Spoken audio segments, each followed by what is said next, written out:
മുഖ്യമന്ത്രിയായി 10ാം വർഷത്തിലേക്ക് കടക്കുന്ന പിണറായി വിജയന് ഇന്ന് 80ാം പിറന്നാൾ. കേരളത്തിൽ ഏറ്റവും കൂടുതൽ കാലം തുടർച്ചയായി മുഖ്യമന്ത്രിയായി എന്നുള്ള ബഹുമതി പിണറായി വിജയനാണ്. ഏറ്റവും കൂടുതൽ കാലം മുഖ്യമന്ത്രിയായത് ഇ കെ നായനാരാണെങ്കിലും തുടർച്ചയായി 2ാം ടൈമിലും മുഖ്യമന്ത്രിയാകാനുള്ള നിയോഗം കേരള ചരിത്രത്തിൽ പിണറായി വിജയന് മാത്രമാണ് ലഭിച്ചത്.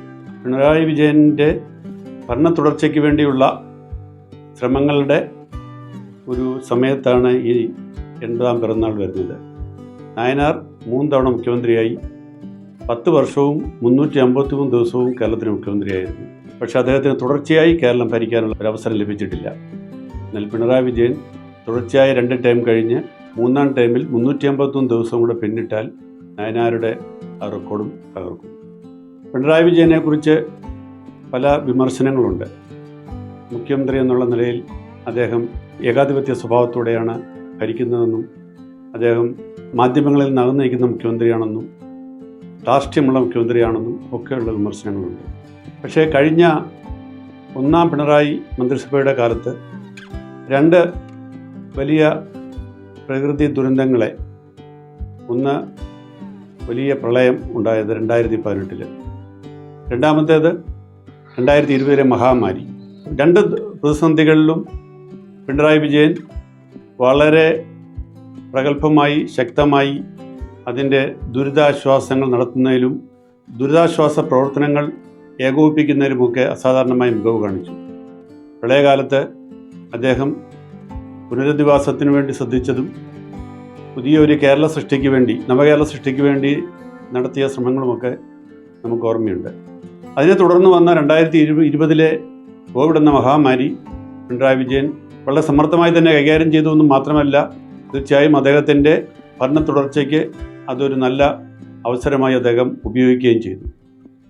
അദ്ദേഹം അക്കാലത്ത് ഏറ്റവും വിജയകരമായി നടപ്പാക്കിയത് അദ്ദേഹത്തിൻ്റെ എല്ലാ ദിവസവും വൈകുന്നേരമുള്ള പത്രസമ്മേളനങ്ങളാണ്. ആ പത്രസമ്മേളനങ്ങളിൽ നേരത്തെ തന്നെ പറഞ്ഞിട്ടുള്ളതുപോലെ ജനങ്ങൾ അറിയേണ്ട എല്ലാ കാര്യങ്ങളും, കോവിഡുമായി ബന്ധപ്പെട്ട എല്ലാ കാര്യങ്ങളും അദ്ദേഹം ഒന്നിച്ച് ജനങ്ങളുടെ മുന്നിൽ അവതരിപ്പിക്കുകയും അതോടൊപ്പം തന്നെ കോവിഡ് എന്ന പ്രതിസന്ധി എങ്ങനെ അഭിമുഖീകരിക്കണമെന്ന് ജനങ്ങളെ ഉപദേശിക്കുകയും ഒക്കെ ചെയ്യാൻ പിണറായി വിജയൻ പ്രത്യേകം ശ്രദ്ധ പുലർത്തിയിരുന്നു.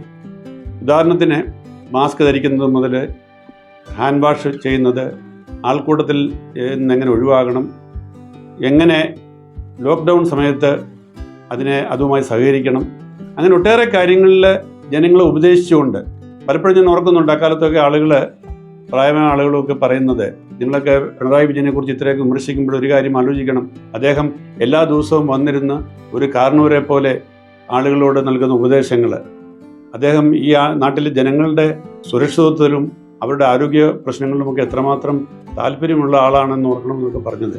കാരണം അങ്ങനെ ഒരു മേക്ക് ഓവർ അദ്ദേഹത്തിന് കഴിഞ്ഞു.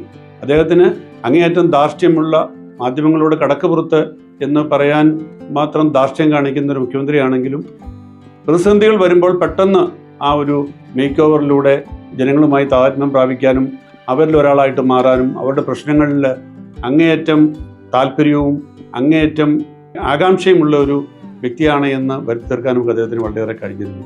പിണറായി വിജയൻ കമ്മ്യൂണിസ്റ്റ് സിദ്ധാന്തങ്ങൾ ഉറച്ചു നിൽക്കുന്ന ഒരു നേതാവാണെങ്കിലും അദ്ദേഹത്തിന് ഏറ്റവും വലിയ പ്രത്യേകത അദ്ദേഹം മാറ്റങ്ങൾക്കൊപ്പം നിന്നു എന്നുള്ളതാണ്.